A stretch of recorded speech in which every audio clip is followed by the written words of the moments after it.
எப்போதும் போல நார்மலா வெண்டைக்காய் புளிக்குழம்பும், சௌசௌக்காய் கூட்டும் லஞ்சுக்கு ப்ரிப்பேர் பண்ணிட்டு இருந்தேன். திடீர்னு வந்து என் வீட்டுக்காரரு, "இன்னைக்கு உங்க கோயில்ல ஃபங்ஷன் சொன்னீங்க.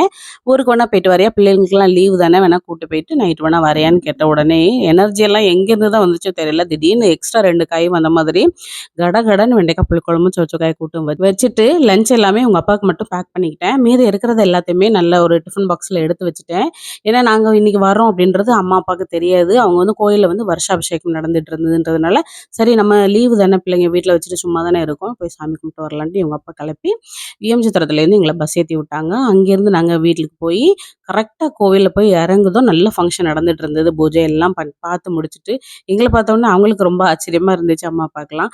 நல்லா வீட்ல இருந்த சாதம், நாங்க கொண்டு போனது எல்லாத்தையுமே வச்சு சாப்பிட்டுட்டு, நல்லா பேசிட்டு, ஈவினிங் வந்து நல்லா எலுமிச்சம்பழம், நார்த்தங்காய், முருங்கைக்காய் எல்லாத்தையுமே பறிச்சுட்டு, புளி எல்லாமே வீட்லேருந்து கொண்டுட்டு வந்தோம். நல்லா என்ஜாய்மெண்ட்டா இருந்துச்சு அன்னைக்கு.